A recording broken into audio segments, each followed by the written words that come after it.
Welcome back, everyone, to the cigar smoke-filled back room.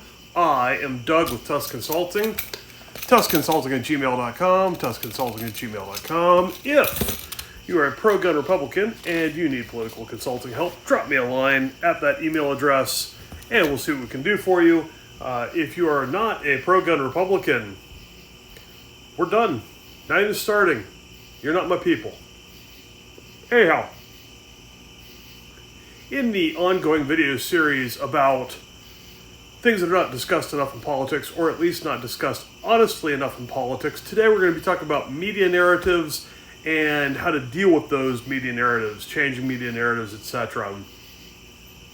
Before we get too far into the video, the cigar of the day is a Master Blends, and the bottle of the day is a Woodford Reserve Double Oak. And it's been hot and muggy lately, so again, having it on a single large cube of ice. Anyhow, not sponsors to the program, mind you, but I'd like it to be. Media narratives. Let's talk about what they are and how they come to be and what you can do about it if you find yourself with a media narrative that is perhaps not ideal for you. So, a media narrative is the overall arc of where the stories in the media are going. For example, let's say the media decided that the overall arc was going to be about how the environment is suffering. So they would choose a bunch of stories about, fish kills, and they'd show plumes from a smokestack. If they even, sometimes they actually show plumes from a cooling tower, not realizing that it's not actually a source of pollution. But it will ignore the media's frequent inability to recognize what they're talking about. They'd show, a picture from a smokestack and, fish kills, talking about carbon footprint numbers and all this stuff, right? And while each individual story may be about some very specific, narrow point, the overall thrust of it is about how, the environment's in danger or whatever. And they do this because they have an agenda. The media has an agenda, just like any other entity or group of entities may have an agenda, right? In the case of, talking about the environment, they try to scare people, right?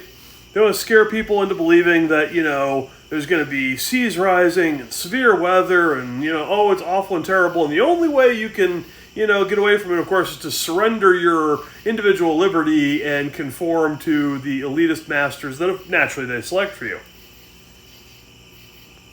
So that's an example of a media narrative. Now, the media narrative is typically driven by the top story of the day or of the week. There are news cycles. There are daily news cycles, there are weekly news cycles, and sometimes even longer. But generally speaking, a story has a certain amount of life to it, a certain amount of legs, or lack thereof. So when something happens that is attention-grabbing, something that either the media agrees with and sees an opportunity to advance part of their agenda and therefore picks that story up, or it's just such a juicy story, it's so potent, they can't ignore it, and so they have to report on it anyway. Now, when those things happen, that sets the narrative, okay? Now, when it comes to the narrative, you basically have three choices as a political candidate. You can lead the narrative, you can follow the narrative, or you can change the narrative. What do we mean by that? Well, leading the narrative, very, very hard to do, especially if you're a pro-gun Republican, because the media don't like you. They just don't, okay? Now, there are things you can do, what we call earned media, and even paid media, in order to get things a little bit more favorable to you. Okay, we'll get to that. Generally speaking, though, in order to lead the narrative, you have to have done something that is newsworthy. Something that the media can't afford to ignore, okay? Something they want to report on, or at least feel like they can't be seen to not report on it. So, it is possible to lead the narrative, but understand they don't really want pro-gun Republicans to be leading the narrative. Okay. You can follow the narrative. How do you follow the narrative? Well, the easy answer is you take what the media is talking about and you give your spin on it, your take on it. Now, that doesn't mean that you're agreeing with the media. Just as you can't sail directly into the wind, but you can tack into the wind and make headway. Same idea here. So back to our example about environmental scaremongering tactics. Okay, you can take the opportunity of the left and their media allies talking about environmental whatever the heck, and instead talk about your take on it. How regulatory compliance doesn't actually help the environment at all, and all it does is hurt industry and cost people jobs and drive up the cost of goods and services without actually yielding any positive impact for the environment, etc. Or you could talk about how foreign trade with countries that have effectively no environmental controls makes our environmental regulations just nothing more than a way to export jobs, right? There's all kinds of you're following the narrative. You're going along with the narrative, but you're giving your spin on it, your angle at it. Kind of sailing with it, if you will. But what about changing the narrative? Well, so changing the narrative can be kind of tough. Let's talk about why you'd want to do it, though. If the media narrative is negative for you, you want to change the narrative to get it off of you, or off of what you view as, a negative story, a negative arc against you. If the media likes what you're selling, or they think it's newsworthy or juicy or whatever, they may pick it up and then forget about what was over here, right? And look, this happens all the time. It happens on both sides. Democrats want to change the narrative sometimes too. So, for instance, the first time I ever heard about this 2025 project was when Democrats started talking about it. Like, I'm a pro-gun Republican, okay? I'm fairly connected with, pro-gun Republican circles. I'd never heard of the 2025 project before the Democrats started talking about it. What the heck is this stuff? They were trying to trot out a story arc, a narrative for the media to pick up to get off of, Biden being obviously addled, the Democrat Party obviously not being united, et cetera, right? There are things they wanted to distract from. It's just like an illusionist, a magician at a party. Over here, they've got their wand, or their, in this case, glass of bourbon. But this hand is doing something else while everybody's watching this hand. Okay? Sleight of hand. It's the same exact thing. You can trot out a media distraction, and that can help avoid more focus on what you don't want focus on. Now, obviously, if the media likes you, this is a lot easier, right? Now, it is still possible even if the media doesn't like you, but it may require ad money. You run a bunch of ads, paid ads, digital ads, streaming ads, television ads, radio ads, very, very expensive. You can change the narrative, or at least generate enough interest in what you're pushing that people start to say, hey, wait a second, should we be paying attention to this maybe? And that has a potential to change things. Easier, though, is to latch on to some other attention-grabbing event. So, let's go back in time not very long. Not all that terribly long ago, the media narrative was about how Trump had been found guilty in that kangaroo court in New York State or whatever. And that was the narrative, right? The narrative was Trump bad, He bad, he, been found guilty, blah, blah, blah, jury of peers, blah, blah, blah, all that garbage, right? Okay. But after the debate, which the Democrats wanted to try to reassure their audience that Biden was okay. Oh, that didn't turn out well. Did a video on that. But that was something the media had to cover. They had to cover the debate. And it absolutely just, destroyed Biden's candidacy. Absolute knockout. That changed the narrative. Donald Trump's performance and Joe Biden's lack of performance at that debate took the narrative off of the, Trump has been, found guilty. And now the narrative is Joe Biden is obviously addled, and how could he possibly continue? And then, the poll numbers started coming. Again, I really don't like talking about polls, but they're out there, and the Democrats read them, and the Democrats, sometimes believe them. They were like, oh my goodness, we're going to get absolutely devastated if Biden's our guy. There's going to be down-ticket consequences. Throw us a lifeline, right? So the media narrative had shifted to the debate performance and Biden's inadequacy as a candidate. Now, that was pretty powerful. But that's faded from the consciousness too. Why? Because on July 13th, there was an attempted assassination of Donald Trump.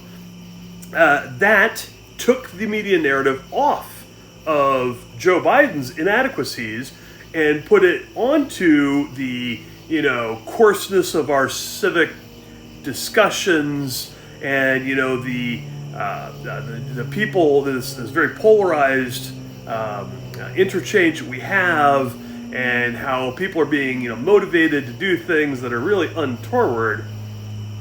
And of course, on Donald Trump's toughness in the face of danger.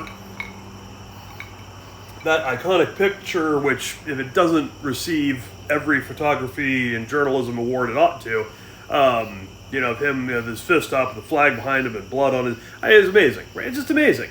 The media couldn't ignore that. Oh, sure, now some of the algorithms are trying to, make that, be harder to find and so forth. But like for a good week, they couldn't ignore that, right? It was too juicy of a story, too potent. They had to cover it. They didn't really want to cover it. Okay, to be clear, they did not want to make Donald Trump look good. They did not want Donald Trump to appear to be a victim. Okay, but they had to cover it. Having said that, then of course Donald Trump picks his running mate. There's the convention. You get the convention bounce. And then that kind of becomes the narrative and begins to eclipse the attempted assassination story. Now, you may notice that some people, Republicans in Congress especially, keep trying to revive the assassination story. Yeah. The the Secret Service director resigned. Okay, fine. But they keep, having hearings about it, investigations. And I'm not saying they shouldn't. Of course we should.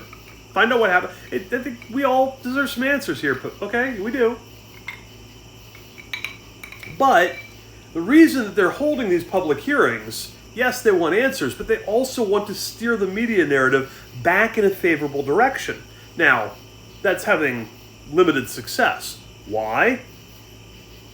Well, yeah, because the media narrative changed again. It went from the convention and, Trump naming Vance as his running mate to Biden drops out. So now the media narrative is, oh my goodness, Biden's done. We need to find somebody else, right? Can Kamala, rally the troops, right? Can she get the delegates on her side? And if she does, kind of where the media narrative is now, of course, is who's going to be your vice presidential pick. And I'm not going to engage in that speculation here. It doesn't matter. It matters. Less than people think it matters, though. But that's what everybody's talking about now. That's where the media narrative is, right? And of course, they're going to sing Kamala Harris's praise. Of course they are. That's what they do, right?